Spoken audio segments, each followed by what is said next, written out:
En este primer segmento, por tratarse del inicio del debate, el señor Alarcón y el señor Mascanosa tendrán exactamente 3 minutos para responder las preguntas de nuestros panelistas. A partir del próximo segmento, les daremos 1 minuto y medio por pregunta. A mí me toca la nada envidiable tarea de interrumpirlos al cabo de ese tiempo, y no vamos a hacer excepciones. Nuestros millones de televidentes se merecen la oportunidad de escuchar los argumentos e ideas detrás de las posiciones antagónicas de nuestros invitados. Y sin más preámbulos, vamos a recurrir al viejo recurso de la moneda para decidir quién recibe la primera pregunta. Quien gane el sorteo puede escoger si ir al principio o tener la última palabra. Señor Alarcón, ¿cara o sello? Cara. Bien, sello para el señor Mascanosa. Y tenemos sello. Señor Mascanosa, ¿prefiere comenzar o tener la última palabra? Yo le cedo la palabra al señor Alarcón. Muy bien, muchísimas gracias. De modo que comenzamos el debate con el señor Alarcón, quien tiene 3 minutos para responder la pregunta de Ricardo Brown. Ricardo. Muchas gracias, José. La historia me absolverá, es una cita célebre de Fidel Castro, pero por supuesto no hay un veredicto unánime de sus contemporáneos. Fidel Castro, para unos, es un tirano, para otros, una figura gloriosa. Señores, mi primera pregunta es, ¿cuál será el juicio de la historia sobre Castro y sobre la Revolución Cubana? Primero el señor Alarcón, por favor. Bueno, obviamente habrá que esperar por la historia. Hay cosas que solamente se pueden apreciar y se pueden juzgar cuando se ha producido un proceso de decantación, el tiempo. Ustedes mismos al presentar este programa aludían a el ambiente que rodea la cuestión de Cuba, cómo hay pasiones, cómo hay presentaciones tendenciosas, cómo es difícil para los contemporáneos hacerse un juicio enteramente objetivo, imparcial, digamos. Ahora, si vamos a jugar la historia inmediata, yo creo que ya ha habido fallos muy importantes. Se trata del dirigente de un país que está situado en una problemática excepcional.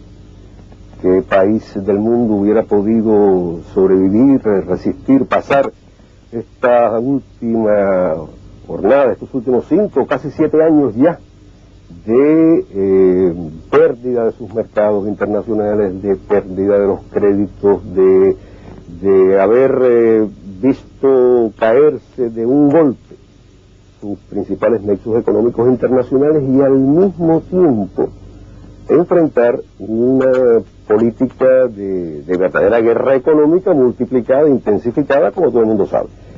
Sin embargo, Cuba está ahí. Sin embargo, el proyecto revolucionario cubano, con todas sus dificultades, con todos sus problemas, sigue siendo hoy esencialmente la respuesta a las aspiraciones históricas de nuestro pueblo. Y sigue mostrando logros que todavía son para millones de gente en muchas partes del mundo sueños, aspiraciones, deseos. Esos son hechos que nadie puede cuestionar.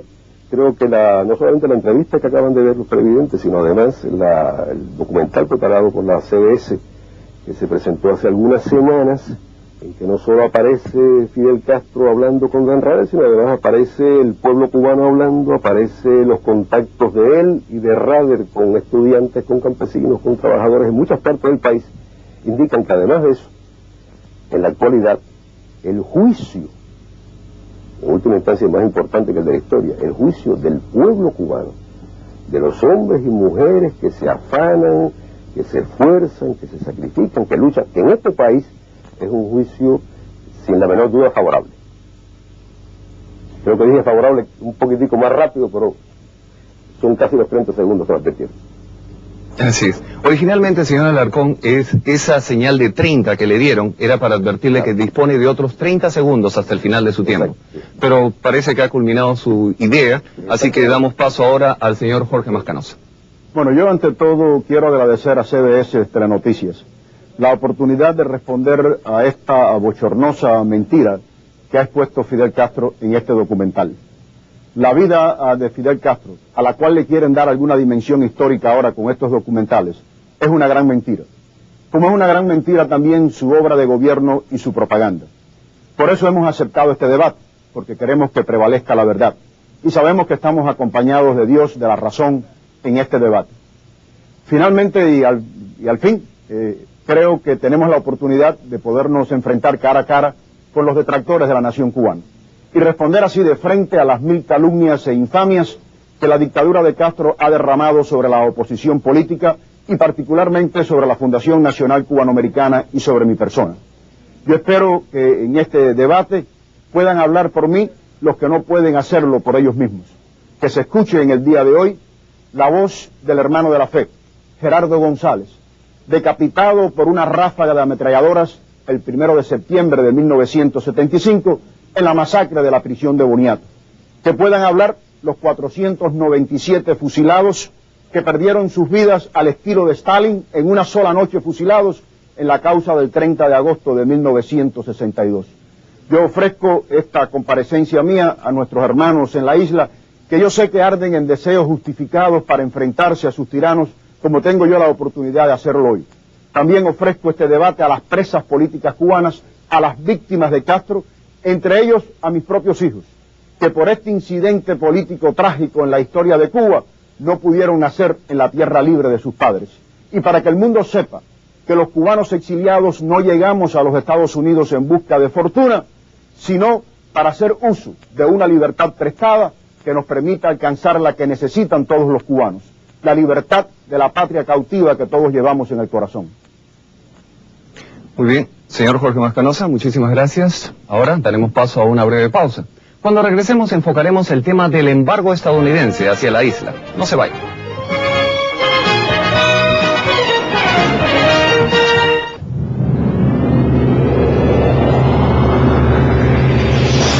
¿Qué tal? Continuamos con el debate entre el presidente de la Asamblea Nacional Cubana, Ricardo Alarcón, y el señor Jorge Mascanosa, de la Fundación Nacional Cubanoamericana.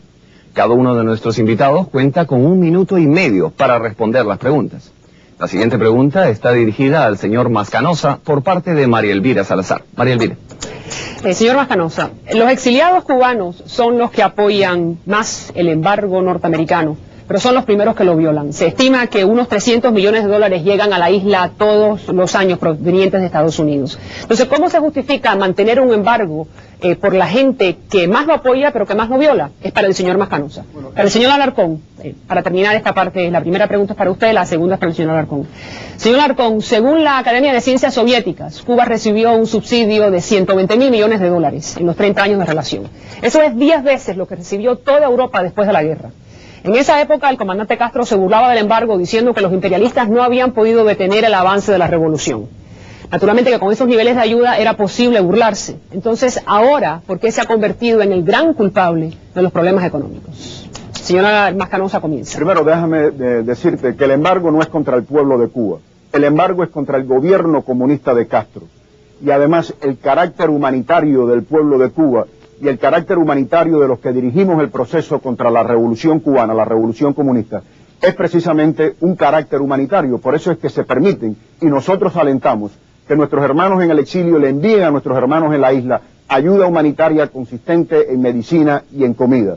Eso no tiene que ver absolutamente nada con el embargo, porque nosotros siempre hemos planteado que es necesario que el pueblo de Cuba en el exilio, que posee recursos económicos y vive en una economía de mercado, le pueda extender una mano amiga a los cubanos en la isla.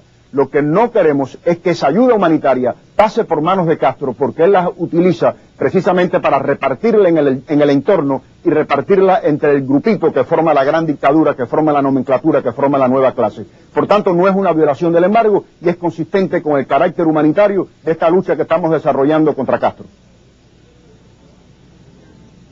Señor Alarcón, la respuesta a la pregunta de María Elvira ya se adelantó a hacerla un poquito, pero creo que la tiene fresca en la mente. Sí, bueno, ante todo la cifra esa que da, ella mencionaba la Academia de Ciencias soviética, yo no conozco ese documento, pero la cifra, por lo pronto, cuando la compara ella con Europa, creo que está, con todo respeto, María Elvira, equivocada. O sea, en los años después de la Guerra Mundial, lo que recibió Europa, estoy seguro que supera incluso esa cantidad, con la diferencia de que eso sí era ayuda, era asistencia directa financiera que Estados Unidos suministró con el Plan Marshall, que fue prácticamente para toda Europa. En el caso de Cuba y la Unión Soviética, se habla de subsidio cuando en realidad se está tratando de una cosa diferente. Se tratan de precios acordados por ambas partes, justos, precios que no corresponden a los del mercado mundial, digamos, en el caso del azúcar, pero son los que reciben todos los países exportadores de azúcar. Estados Unidos le ha pagado durante ese mismo periodo un precio especial, diferenciado a todos los países de América Latina que le han vendido azúcar al mercado norteamericano. Por cierto, ni en el caso norteamericano ni en el caso soviético era bondadoso. Era sencillamente que les cuesta mucho más caro la producción de azúcar doméstica. Sí, nos quedan 30 segundos. Millones de dólares, naturalmente en los dólares de aquella época, pero ustedes, sí, vamos a decir que son cifras conservadoras, vamos a decir que han sido 80.000 millones de dólares a través de un periodo de 30 años, yo creo que de 80 a 17 hay una gran diferencia. Sí, pero es que la cifra esa la están calculando a partir de diferencias en precios, comparando lo que costaba, digamos, el azúcar, lo que se pagaba por el azúcar en el llamado mercado mundial, y lo que los soviéticos nos pagaban a nosotros. Pero igual se puede comparar la diferencia entre lo que Estados Unidos le paga por algunas importaciones a algunos países de América Latina o lo que Europa le paga a los países africanos que le exportan a su mercado. Y repito, no era benevolencia, ni es benevolencia en el caso de los países desarrollados hoy, es una forma de proteger la industria local, de proteger la producción azucarera norteamericana o europea. Averigüe con otros participantes para que vean los muchos beneficios que reciben los productores en Miami, en Florida. Señora Alarcón, y María Elvira también, perdón, estamos cortos de tiempo, tenemos que parar ahí. Llega el momento para otra pausa comercial. Regresamos enseguida con nuestros invitados que debatirán el controversial tema de los derechos humanos en Cuba.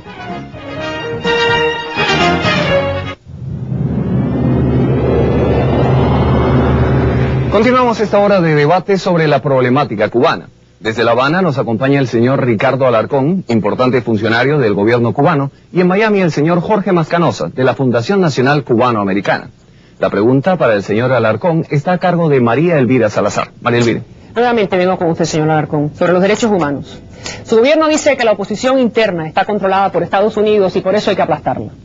Pero entonces, ¿cómo se puede justificar que una parte de esa disidencia, una parte importante, que no fue batistiana, que no recibe dólares de Estados Unidos y que peleó junto con Fidel Castro para establecer la revolución, como por ejemplo, estoy hablando de Gustavo Arcos Bernes, el presidente del Comité Pro Derechos Humanos, sea una posición encarcelada y hoy sea perseguida? Señor Alarcón. Pero no se trata de aplastar a nadie, y en el caso de Gustavo Arcos, que usted acaba de mencionar, que yo sepa no está en ninguna cárcel, y es bastante explícito, además bastante locuaz, hablando con algunos colegas suyos, María Elvira. De lo que se trata es de lo siguiente: la independencia de un país es algo que no se puede ni negociar ni renunciar. Cuba es un país independiente. Cuba no es una colonia de los Estados Unidos. Estados Unidos no tiene derecho a organizar la subversión en Cuba, no tiene derecho a decidir ni directamente ni a través de sus agentes en Miami cómo debe ser organizada la sociedad cubana. Derechos humanos, podríamos estar hablando toda la hora de que ustedes disponen. Lo más importante es decir que se trata de una expresión muy noble, algo que nadie puede desestimar en el mundo, pero algo muy manipulado como parte de toda la estrategia contra Cuba para justificar ese famoso bloqueo que a algunos agrada tanto. Esto, por ejemplo, María Elvira, es un documento de Amnistía Internacional. Aquí hay una lista que abarca a todos los países del mundo, incluyendo Estados Unidos. Si usted compara Estados Unidos con Cuba, habría muchas más razones, según este informe, para imponerle un bloqueo. Lamentablemente, el minuto y medio ha expirado. Damos paso ahora nuevamente a María Elvira con su pregunta para el señor Jorge Mascanosa. Si tengo tiempo, vuelve usted, señor Alarcón. Señor Mascanosa, en 1991, usted apoyó que le llamaran traidor a ese mismo señor Arcos Bernes, el presidente del Comité Pro Derechos Humanos, por haber pedido un diálogo con Fidel Castro. Si él junto con otros, como Osvaldo Payá del Movimiento Cristiano, están dentro de Cuba, en la línea de fuego, ¿por qué esa gente por lo menos no tiene su apoyo moral? Bueno, primero siempre han tenido ese apoyo moral. Yo tuve una correspondencia, una relación epistolar con el señor Gustavo Arcos, aclarando perfectamente que nosotros no suscribíamos ese epíteto que usted acaba de mencionar.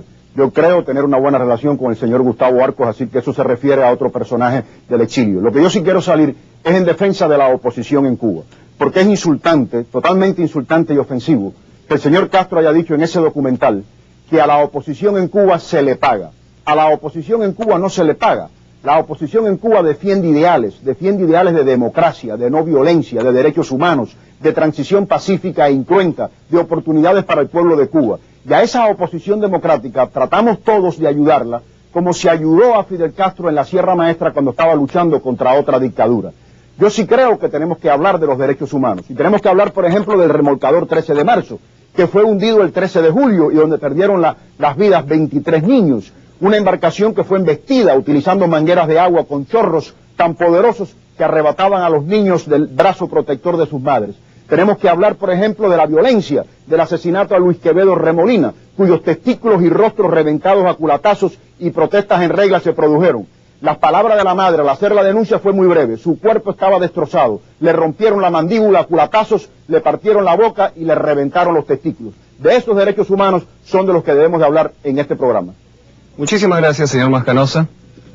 ¿Con quién? Regresamos ahora, vamos a tener la oportunidad de hablar con el señor Alarcón para que responda a esos comentarios del señor Mascanosa. Señor Alarcón. Por favor, señor Alarcón. Mi única respuesta es ni siquiera en este libro de una organización tan activa en el tema de los derechos humanos, Amnistía Internacional, mencionan esas novelas que inventa el señor Mascanosa. A mí me habían dicho, tenía entendido que iba a estar aquí un afamado, notable escritor latinoamericano, que no lo veo por ninguna parte. Es que ahora el novelista es Mascanosa y no es Vargas Llosa. Señor Mascanosa, tiene usted un poco de tiempo para contestar. Bueno, mira, la novela que dice el señor Alarcón es una novela muy real, porque es el sufrimiento del pueblo de Cuba, que se ha comprobado no solamente en 1000 ocasiones, sino que se ha denunciado ante la Comisión de Derechos Humanos de las Naciones Unidas. La masacre del río Canímar es conocida también, se notificó y se discutió en la Comisión de Derechos Humanos de las Naciones Unidas, ocurrió el 6 de julio de 1980, hundieron la embarcación 20 aniversario para evitar que 3 jóvenes, entre ellos reclutas, abandonaran el país. Este es el caso de Roberto Calveiro. La embarcación fue embestida y sus tripulantes ametrallados. El saldo fue de 45 muertos, entre ellos mujeres y niños. Y yo creo que el remolcador 13 de marzo, la tragedia del remolcador 13 de marzo, como el derribo de los aviones de Hermanos al Rescate y el asesinato de esos 4 hermanos nuestros en aguas internacionales, es algo que lo ha comprobado el mundo, lo han denunciado las organizaciones internacionales, se ha discutido. Por tanto, es lamentable que el señor Alarcón se trate de amparar y de cubrir detrás de novelas y detrás de fábulas que no existen. Estos son hechos reales, como es real que el doctor Omar del Pozo es un prisionero de conciencia que Fidel Castro se niega a liberar. Está preso desde 1992, tiene una salud crítica, falta de asistencia médica, numerosas gestiones por su liberación han sido infructuosas y Castro se niega a ponerlo en libertad. Y tengo aquí sobre mi mesa una cantidad enorme de violaciones de derechos humanos que pudiéramos discutir en el curso de este programa, que no son novelas, son cosas ciertas. Tendremos oportunidad de revisar ese tema un poquito más adelante. Ahora hacemos una pausa y regresamos con más de este debate sobre Cuba. En unos instantes hablaremos sobre la problemática y perspectivas del exilio cubano. No se vayan.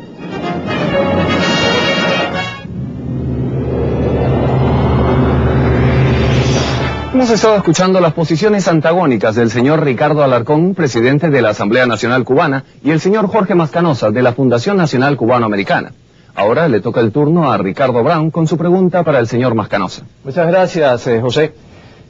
Señoras, la historia también va a juzgar a los adversarios de la revolución. Estoy diciendo a los adversarios cubanos, a los exiliados y a los disidentes. Obviamente, por ahora, las pasiones tiñen las definiciones, o son, como dice el señor Mascanosa, héroes que luchan en forma muy desigual contra una dictadura, o tal vez, como diría el señor Alarcón, son traidores a las órdenes de una potencia extranjera. Pero mi pregunta al señor Mascanosa es esta: en realidad, los exiliados, la mayoría de ellos, entre ellos usted lleva más de 30 años fuera del país, son personas que, muchos de ellos participan en la política estadounidense, que han echado raíces en el extranjero, personas que militan en el Partido Republicano, el Partido Demócrata. ¿Qué derecho verdaderamente tiene el exilio de disponer de lo que ocurre en Cuba, señor Mascanosa? Primero, que el exilio no salió voluntariamente de Cuba. El exilio salió porque Castro y su dictadura secuestró las libertades individuales y colectivas y violó los derechos humanos de todos los cubanos. Nosotros hubiéramos preferido quedarnos en nuestra patria y vivir en ese suelo que tanto amamos. Por tanto, el exilio no es un exilio voluntario ni un exilio acomodaticio. Y como nacimos en esa tierra y queremos a esa tierra, y esa tierra está sufriendo y está pasando por el momento más trágico de su historia, es una responsabilidad de carácter individual y colectiva, como pueblo, el tratar de darle una mano, echarle una mano, ayudar a ese pueblo para que se pueda sacudir esa tiranía que tiene encima. Por tanto, yo creo que a nosotros nos asiste el derecho moral de luchar porque en Cuba prevalezca lo que prevalece ya en todo el hemisferio occidental: libertad, democracia, respeto a los derechos humanos, economía de mercado, prosperidad, respeto a la dignidad humana, felicidad familiar, y que además los cubanos tengan el derecho a escoger por sí mismos el sistema político que tengan bien a darse, que les venga bien, que existan opciones para el pueblo de Cuba, que existan elecciones periódicas, transparentes, que se respete el sufragio universal y secreto, que el pueblo de Cuba pueda recuperar su soberanía y decir qué quiere y quiénes van a ser sus dirigentes y sus gobernantes. Esas opciones no las tiene con el presente sistema. Y yo creo que el pueblo de Cuba quiere lo que todo el mundo tiene: libertad, democracia, derechos humanos y prosperidad económica. Se agotó su tiempo y quisiera preguntarle al señor Alarcón, por otro lado, ¿por qué es tan implacable la revolución cubana con sus adversarios? ¿Por qué el mismo Fidel Castro, no un órgano de prensa, no el presidente de un comité de barrio, el mismo Fidel Castro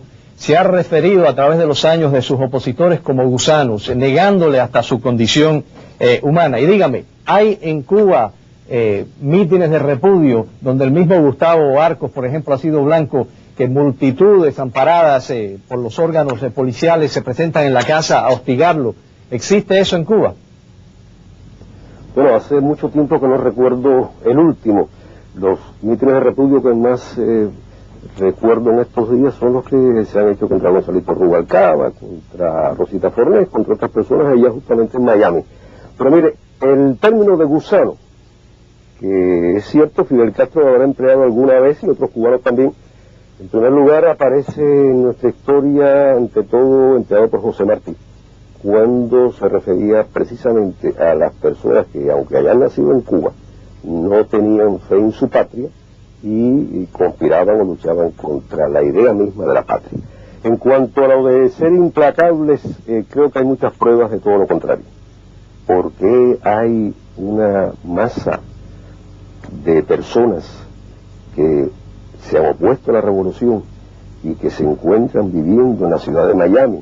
Algunas de ellas, aunque no hayan buscado fortuna, la encontraron y cuentan con todo el apoyo del gobierno norteamericano para transmitir radio, con todo respeto, para transmitir televisión, etcétera. Salieron de Cuba porque pudieron hacerlo, porque se les facilitó, se les propició, incluso a través de acuerdos con los Estados Unidos. ¿Es eso ser impagable, realmente? Señor Alarcón, muchas de estas personas son personas que han cumplido largos años de condena. ¿Hay otro país en América Latina donde haya presos políticos que cumplieron tantos años, 30 años, 20 años? Sí, como no, y en Estados Unidos los hay que cumplen mucho más y algunos no cumplen ninguno, como los 3.000 que están en la lista esperando por ser ajusticiados, que se le aplica la pena de muerte. Pero además hay una diferencia fundamental, dígase lo que se diga. Esas personas que son cubanos cuando les conviene y norteamericanos cuando les resulta más atractivo, cuentan con apoyo que no lo digo yo. El presidente Clinton le entregó $500,000 a una organización llamada Freedom House para eso. Aquí una señorita de la sección norteamericana se dedicaba a eso, a repartir no solamente literatura, sino consignas y además dinero. De manera de que tenemos un exilio, un llamado exilio, que realmente denigra la noción del exilio político, denigra la tradición del exilio patriótico de Cuba y de cualquier parte, que nunca tuvo nada que ver con el financiamiento de una gran potencia, que nunca contó con los respaldos con que cuenta, que los convierten sencillamente en un instrumento de la política norteamericana. Y en Cuba hay personas que colaboran con esos instrumentos de la política norteamericana y que están en sus casas, amigo mío, que no han sido tratados como trató Europa a los traidores en la época de la guerra. Muchas gracias, señor Alarcón. Estamos tratando de ser lo más justo posible y el reloj sí que es implacable. Señor Macanosa, El señor Alarcón se refirió a la intolerancia del exilio. Muchos acusan al exilio de ser intolerante, de que hay mítines de repudio. Cuando se le hace una manifestación a un pianista que no ha roto, vive fuera de Cuba, pero que no ha roto con el gobierno, o con una veterana vedette, ¿eso no envía un mensaje de intolerancia?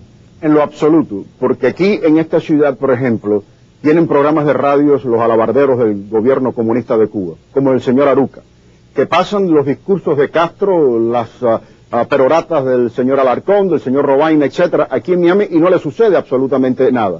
Este es un exilio tolerante, donde se han confundido prácticamente ya las víctimas con los victimarios y no ha sucedido nada, porque esta sociedad precisamente permite esa apertura y permite esa apertura de mente para poder nosotros convivir todos civilizado y pacíficamente aquí.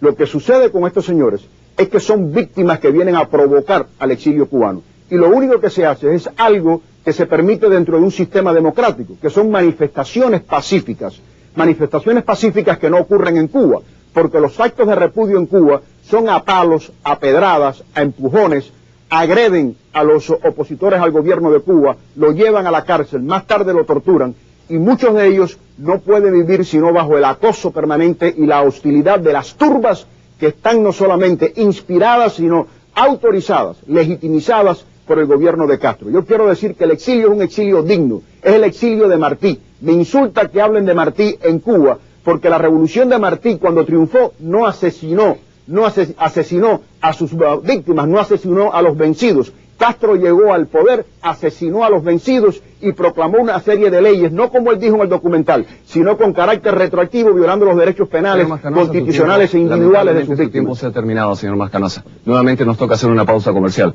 Cuando regresemos, nuestros invitados debatirán sobre las posibilidades de apertura política en la isla. Eso y más en solo unos instantes.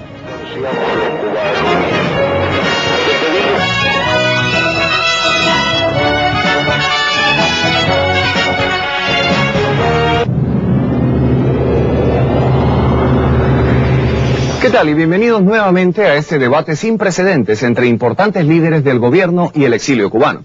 Nos acompaña desde La Habana el señor Ricardo Alarcón, presidente de la Asamblea Nacional Cubana, y desde Miami el señor Jorge Mascanosa, presidente de la Junta Directiva de la Fundación Nacional Cubano-Americana. Cada uno de nuestros invitados cuenta con 1 minuto y medio para responder las preguntas de nuestros panelistas María Elvira Salazar y Ricardo Brown, corresponsales de CBS Telenoticias y conocedores de la realidad cubana. Continuamos con el debate. La pregunta para el señor Ricardo Alarcón está a cargo de Ricardo Brown. Ricardo. Muchas gracias, José. Mi pregunta al señor Alarcón. Gran parte de la comunidad internacional pide una apertura democrática en Cuba, y vamos a estar claros con lo que quieren decir. Partidos de oposición, con elecciones periódicas, con reglas del juego que permitan igualdad de condiciones a quienes están en el poder y a quienes aspiran al mismo, con libertad de expresión. ¿Qué tiene de malo eso, señor Alarcón? Lo que tiene de malo es que nadie pretenda imponerle a otro cómo organizar su sociedad política. Eso que usted ha descrito es una idea de un modelo político que prevalece en algunos países de Occidente, pero no es cierto que sea universal. Estados Unidos tiene excelentísimas relaciones con países que no tienen elecciones, jamás las han tenido, no reconocen la existencia de partidos políticos, no reconocen ni siquiera la existencia de derechos para la mujer, pero tienen mucho petróleo y por lo tanto a nadie se le ocurre bloquearlos, sino que lo que ustedes buscan es sostenerlos, apoyarlos, ir hasta la guerra incluso, para que esos países sigan siendo como son. Lo más importante para la comunidad internacional, el fundamento mismo de toda comunidad internacional es el respeto a la independencia de los países. Entonces nadie tiene derecho a dictarle a otro cómo tiene que organizarse. Y eso es lo que pretende Estados Unidos. Yo tengo también mis opiniones sobre el sistema electoral norteamericano. Creo que hay demasiada mercantilización, creo que hay demasiada corrupción, creo que hacen falta muchos millones para poder ser candidatos, lo cual desdice de toda idea de democracia, de participación popular, etcétera. Pero yo no tengo derecho, por tener esa opinión, a presionar o imponerle, y mucho menos a tratar de asfixiar económicamente ese país. Jorge Mascanosa. Como no, señor Mascanosa, se habla de democracia representativa, se habla de que está logrando grandes progresos en América Latina. Sin embargo, hay quejas de que es una democracia con hambre, una democracia con analfabetismo, una democracia sin atención médica para la población. ¿Qué tipo de democracia pretende usted para Cuba? Mira, nosotros queremos una democracia donde el aparato gubernamental sea reducido al mínimo. Cuando el gobierno administra o dirige la cuestión económica, que eso es lo que sucede en algunos países democráticos, con un gobierno demasiado grande, lo que sucede es eso, ineficiencia, lo que sucede es retraso, no se suministran las cosas ni las fuerzas del mercado se le permite que el ser humano pueda ser liberado integralmente. Nosotros queremos una democracia con un gobierno bien reducido donde el cubano sea liberado integralmente, que le permita esa libertad integral entrar en cualquier tipo de actividad comercial o económica que estime necesaria, establecer compañías, poder viajar al exterior, poder incorporarse a las fuerzas dinámicas de una economía mundial que está acentuada por la alta tecnología, por la modernidad, por la revolución industrial, por la revolución económica, en fin, la que le pueda llevar a los cubanos a la mesa pan con dignidad, donde pueda conjugarse la prosperidad con la dignidad al ser humano. Esa combinación produce la paz social y la felicidad familiar. Eso es lo que nosotros procuramos para el pueblo de Cuba. Eso es lo que está propugnando hace mucho tiempo la Fundación Nacional Cubanoamericana y específicamente todos los opositores al gobierno comunista de Cuba. Nos toca hacer una breve pausa. En cuanto regresemos, nuestros invitados debatirán sus posiciones en relación a la realidad y perspectivas de la economía cubana. Ya volvemos.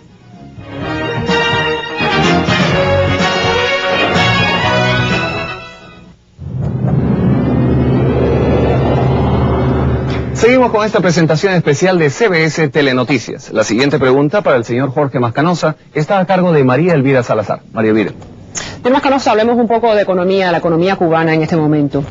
Usted es empresario, es un empresario millonario, y los empresarios por definición buscan ganancias. También muchos de los miembros de la Fundación Cubanoamericana son empresarios y empresarios muy exitosos. ¿Qué seguridad puede tener el pueblo de Cuba, ese pueblo de Cuba que no tiene nada y que tiene hambre, de que los empresarios del exilio, gente como usted, no van a llegar a implantar un capitalismo salvaje, aprovechándose de esa economía que está en ruinas y que a gritos necesita inversión? La misma seguridad que nos ofreció el sistema democrático y de economía de mercado en este país, cuando nosotros llegamos muertos de hambre a esta nación. Se nos respetó nuestra dignidad, se nos respetó la oportunidad de poder, de acuerdo con nuestros esfuerzos, prosperar en este país. Y nosotros lo que queremos para los cubanos en la isla es precisamente un sistema que le garantice a los cubanos la oportunidad de llegar a ser lo que nosotros somos hoy. Gente independientemente, gente económicamente independiente. Ese sistema, precisamente, que le permita a los cubanos progresar, prosperar, entrar en actividades económicas, que puedan asociarse a capitalistas, que puedan hacerlo con dignidad, que puedan escoger su trabajo, que tengan oportunidades ilimitadas de trabajo, donde puedan desarrollar sus profesiones o sus oficios con dignidad, donde tenga acceso Cuba a la nueva tecnología, al capital y al conocimiento que no posee hoy en día, porque todo eso está en manos de Castro. Hay un apartheid económico, que él en este documental lo admitió. Castro es el que administra la cuestión económica en Cuba. Por eso es que Cuba está fracasada, porque los ciudadanos cubanos individualmente no pueden darle rienda suelta a su iniciativa personal dentro del mundo económico. Por tanto, nosotros lo que queremos para Cuba es precisamente el mismo respeto y el mismo nivel de oportunidades cuando nosotros regresamos, llegamos aquí a este país sin un solo centavo y que hemos podido prosperar con dignidad y que hemos podido prosperar para declararnos independientes y luchar por la libertad de nuestro país. Ha terminado su tiempo, señor. Gracias. Mascanosa, vamos con usted, señor Alarcón. En el periodo de los años 70, señor Alarcón, el comandante Castro aceptó su responsabilidad por el fracaso aquella de la zafra de los 10 millones que ustedes querían llegar a esa meta. Ahora, Cuba vive el caos económico más severo de su historia. Yo le pregunto, en este periodo, ¿cuál es el grado de responsabilidad de la cúpula, incluyéndolo usted, que es parte de ella? Bueno, por supuesto que todos somos responsables de las decisiones, de los esfuerzos que se hacen para enfrentar una situación económica que no pudo haber sido más complicada. Pero déjeme decirle, María Elvira, que ni aquí hay hambre, ni aquí hay el desvalimiento que existe para mucha gente en muchas otras partes, sobre todo en América Latina, Ni siquiera yo creo que en Miami todos los cubanos sean millonarios como el señor Mascanosa. Yo creo que si esa es la meta que le ofrecen a los cubanos, tenía que empezar por demostrarla allí mismo en Estados Unidos. Creo que, a pesar de todo, la situación de nuestro país, que sigue siendo difícil y complicada, se puede demostrar que estamos en proceso de recuperación, en proceso de reactivación de la economía que se refleja en un tercio de crecimiento de la producción azucarera, en un crecimiento semejante a la producción niquelífera, en la intensificación, el crecimiento realmente impetuoso del turismo, en el crecimiento en casi todas las ramas de la economía nacional, a pesar de todos los esfuerzos que desde el exterior se hacen para complicarnos la vida. No hay hambre ¿Perdón? en Cuba. ¿Cómo usted me está diciendo que en Cuba, usted acaba de decir que en Cuba no hay hambre, pero hay balseros? Usted me va a decir que una persona que desea exponer a su familia a los tiburones del estrecho de la Florida no tiene que sentir un poquito más allá que María hambre. Elvira, si les están diciendo desde allá, venga para Miami, le damos la residencia y se hará millonario como Mascanosa, que llegó también sin dinero, dice él, y hoy es millonario. ¿Cómo? Si le ofrecen eso mismo a los dominicanos, a los mexicanos, a cualquiera, usted vería entonces no balsas, vería transatlánticos yéndose a Estados Unidos cargados de Señor migrantes. Alarcón, María Elvira, hablamos de los transatlánticos y las balsas dentro de unos instantes. Tenemos que hacer una breve pausa y regresamos con mucho más en este debate sobre la realidad y el futuro de Cuba. Acompáñenos en solo unos instantes.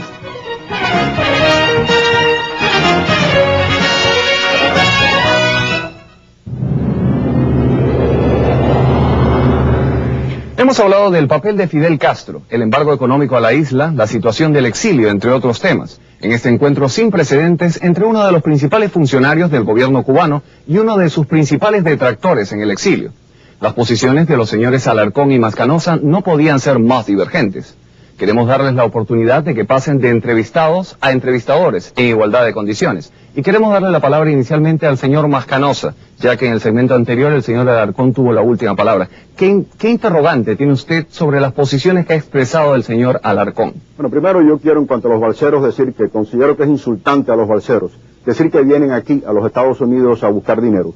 Los balseros vienen a buscar aquí lo que no tienen en Cuba, que no tienen derechos humanos, que no tienen oportunidades, que no tienen respeto a su propia dignidad. Ellos vienen aquí buscando la libertad y la democracia que no les ha dado la revolución comunista en Cuba. Por tanto, yo difiero totalmente del señor Alarcón en ese punto de vista y quiero salir en defensa de los balseros.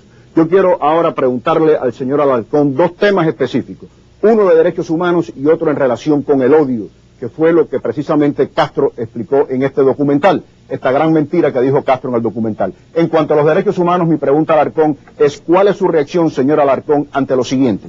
En Cuba hay 241 prisiones, de hombres hay 96, una población penal aproximada de 124.000 personas, de mujeres 27, población penal 35.000, de menores 73, población penal 60.000, de militares 45, población penal 52.300, con el agravante que actualmente no otorgan estatus de preso político. Usted, señor Alarcón, habla de tolerancia. Sin embargo, usted tiene dos compañeros que lucharon con usted en el 26 de julio en contra de la dictadura de Batista en Cuba.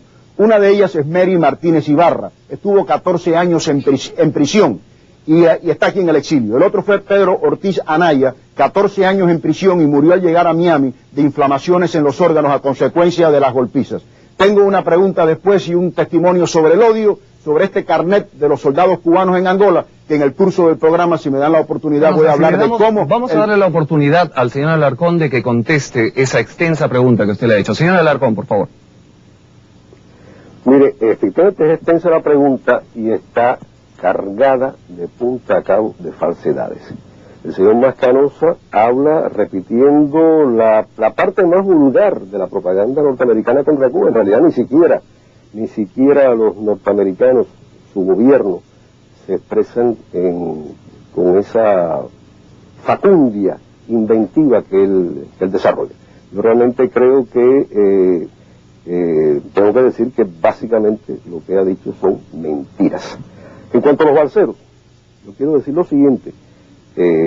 Los balseros o las personas que tratan de emigrar de Cuba hacia Estados Unidos de modo ilegal, y por esto quiero decir sin tener la visa norteamericana, es un fenómeno que no es cubano, es un fenómeno que ustedes lo saben muy bien entre noticias, basta verlos a ustedes para recibir cada día varias informaciones sobre incidentes en las fronteras norteamericanas y sobre cómo este tema es un tema de gran preocupación en los Estados Unidos.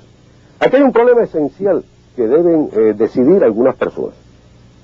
Yo le preguntaré al señor Mascanosa, ¿por fin usted es cubano o es norteamericano? Lo que usted acaba de decir ahora sobre la política migratoria es exactamente lo contrario de la posición de Estados Unidos y de lo que mucha gente de la sociedad norteamericana defiende.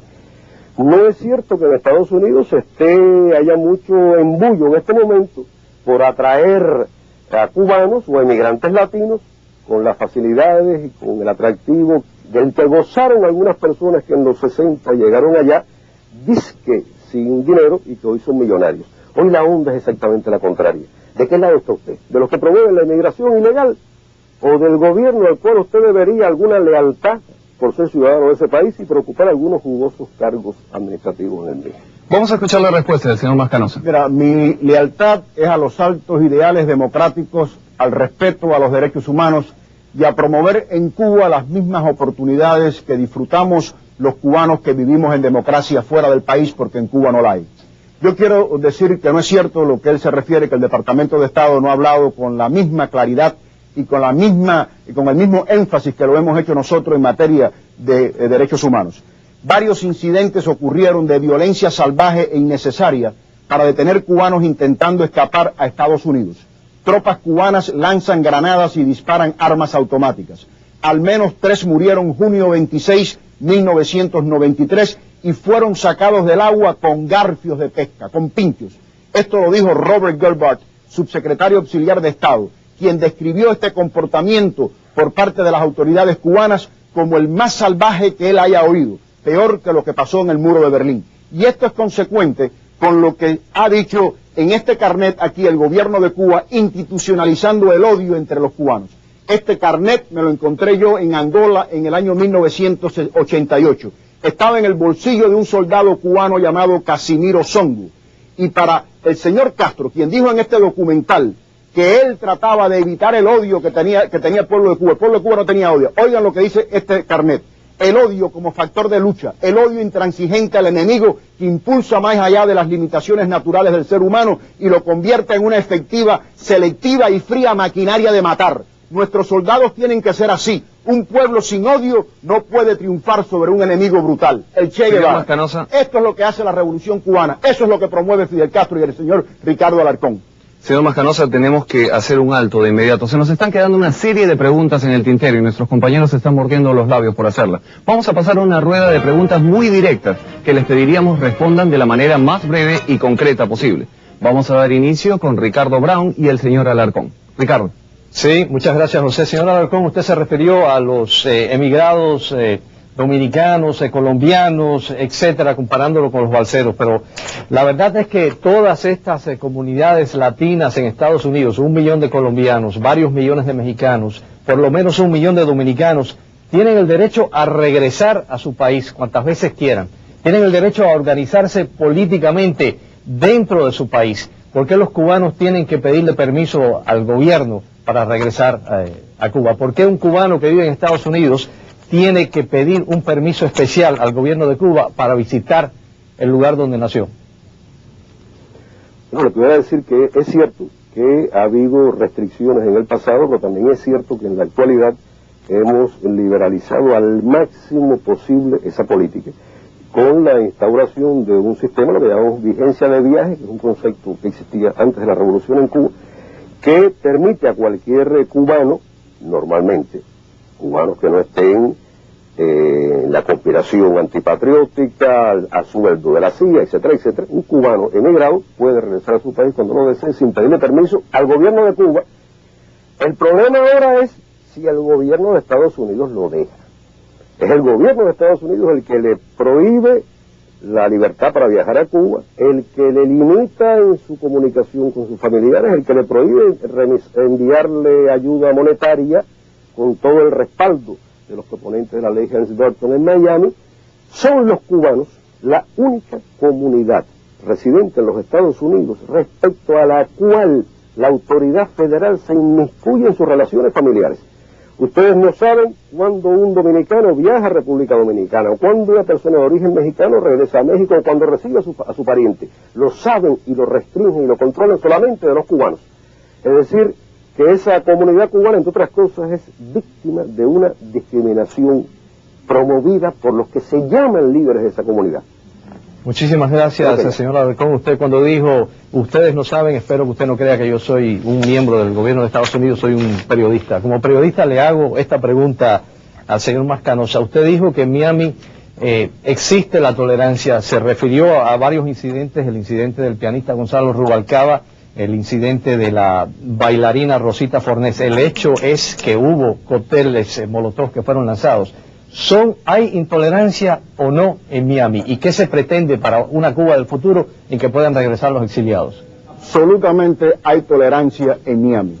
Cuando se tira un cóctel molotov debe de ser un provocador o quizás un agente de Castro, porque él envía a estos señores aquí a Miami para provocar a las víctimas de su sistema a este tipo de manifestación que es muy normal y aceptable dentro de un sistema democrático. Aquí ocurren manifestaciones todos los días en los Estados Unidos.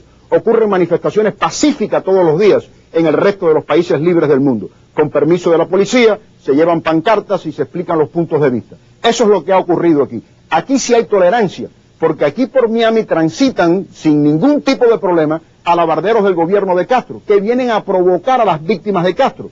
E incluso con mucha más tolerancia que cuando el Ku Klux Klan, por ejemplo, va a hacer un acto en medio de un reparto de ciudadanos negros en este país, o cuando agentes nazis van a provocar a los judíos que viven civilizada y pacíficamente en este país. Los cubanos hemos admitido eso, pero lo que no vamos a entregar es el derecho que tenemos a manifestarnos en contra de esos señores que vienen representando al gobierno de Castro y con la intención de provocarnos para desarrollar esa imagen y para provocar en periodistas como ustedes posiblemente la duda de que si el exilio cubano es respetuoso o no de los derechos ajenos.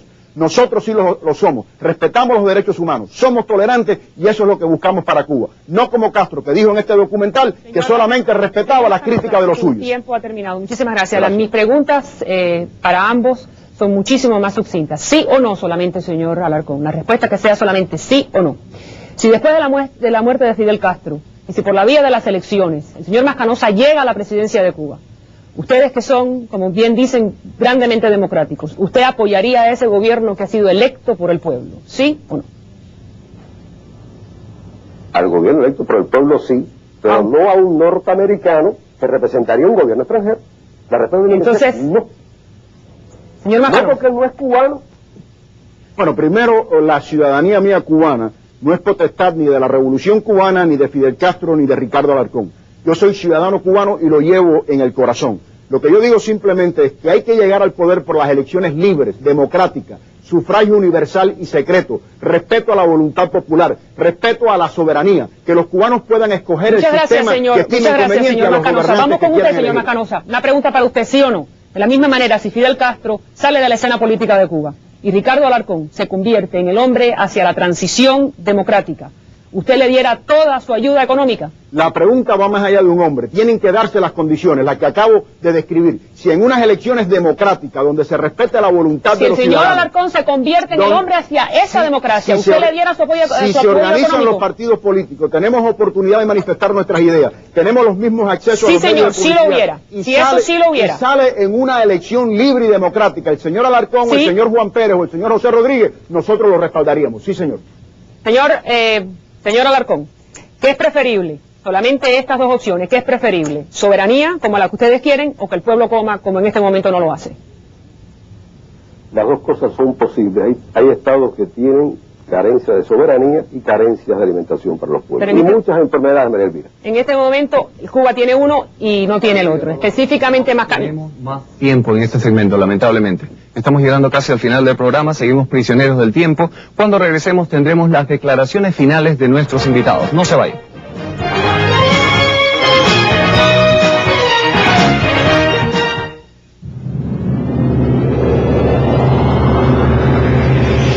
Y así estamos llegando a la recta final de este programa especial de CBS Telenoticias. Antes de despedirnos, queremos dar a nuestros invitados la oportunidad de ofrecer un mensaje final a nuestros televidentes, millones de latinoamericanos interesados en el futuro del pueblo cubano. Señor Alarcón, tiene 1 minuto y medio para su mensaje final.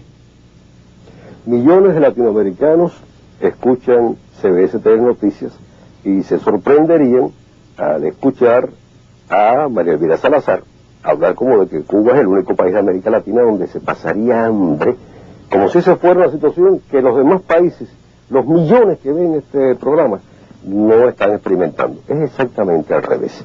Aquí habrá austeridad, aquí habrá escasez, pero aquí se comparte, aquí se reparte entre todos. Aquí hay algo que no existe en otros lugares que se llama solidaridad humana. Y por eso ni hay hospitales cerrados, ni hay escuelas cerradas, y hay los índices de mortalidad infantil y de expectativa de vida que nos comparan no con América Latina, sino con los países más desarrollados de Europa. Y todo eso a pesar de la brutal presión que se ejerce contra este país, contra este pueblo, porque es todo el pueblo el que sufre esa presión norteamericana, con un bloqueo que es ilegal, que es criminal, que carece de todo fundamento moral, y que además es rechazado por el mundo entero. ¿Quiénes promueven esa política? ¿Quiénes la alimentan? ¿Quiénes la propician? Personas que no se sabe si son norteamericanos o cubanos, que son cubanos porque quieren apoderarse de Cuba otra vez, pero que se lo hagan los yanquis, que se lo haga Estados Unidos. Es lo que pudiéramos llamar un anexionismo parasitario. Los anexionistas cubanos del siglo pasado al menos pusieron el Señor Alarcón, el minuto y medio ha expirado. A hacerlo esos Señor Alarcón, lamentablemente el minuto y medio ha expirado. Y por obra del azar le corresponde la última palabra al señor Mascanosa. Señor Mascanosa. Bueno, yo espero que la dictadura comunista de Castro rompa su propia censura y le permita al pueblo de Cuba escuchar este contraste de ideas y de temas que lo afectan a ese pueblo directamente. Yo creo que el pueblo de Cuba no puede seguir siendo víctima de un sistema que ha quedado atrapado en la historia, que ha fracasado por sus contradicciones políticas y económicas. Para que el pueblo de Cuba vea el contraste entre lo que representa el señor Alarcón, que es falta de libertad, violaciones de derechos humanos, atropellos, miseria, hambre, hospitales, sí, pero los hospitales para los pluripacientes solamente, y lo que ofrecemos nosotros, que es libertad, justicia, respeto a los derechos humanos, prosperidad, oportunidades ilimitadas. Yo estoy seguro que si el pueblo de Cuba pudiera ver este debate, pudiera recuperar las esperanzas que le ha triturado Fidel Castro y podrá entonces soñar con un porvenir lleno de ilusiones y un porvenir lleno de libertad y de prosperidad que nunca podrá conseguir bajo la dictadura obsoleta y criminal de Fidel Castro. Mientras tanto nosotros, los cristianos, seguiremos orando por la salvación del alma del señor Fidel Castro, quien se comparó en una blasfemia intolerante, una blasfemia absolutamente insultante para todos los cristianos, se comparó con un santo. Vamos a rezar por la salvación del alma de Castro y vamos a rezar también por la salvación del alma del señor Ricardo Alarcón. Así que yo le doy las gracias a Dios, a CBS y a Telenoticias por esta oportunidad de presentar dos mundos distintos, dos realidades diferentes al mundo, para que el mundo vea lo que ocurre en Cuba y lo que pensamos los hombres libres que tuvimos que tomar el camino del destierro. Muchas gracias. Señor Mascanosa, por última vez me toca recordarle que no hay más tiempo disponible. Gracias. Hemos llegado al final de nuestro programa. Agradecemos al señor Ricardo Alarcón, presidente de la Asamblea Nacional Cubana, y al señor Jorge Mascanosa, presidente de la Junta Directiva de la Fundación Nacional Cubano-Americana, por su participación en este debate sin precedentes. Esperamos que sus opiniones hayan servido para ilustrar a nuestros televidentes sobre la problemática cubana y sus diversos enfoques. También nuestro agradecimiento a mis colegas Ricardo Brown y María Elvira Salazar, que con sus preguntas nos ayudaron a encaminar la discusión. Y sí que ha habido discusión. Sin duda ha sido toda una experiencia y un ejercicio de paciencia y autocontrol para los participantes. Esperamos que lo hayan disfrutado tanto como nosotros y quién sabe, de repente repetimos este debate en La Habana próximamente. A nombre de todos los que hemos hecho posible este programa, muchísimas gracias por su atención y hasta la próxima.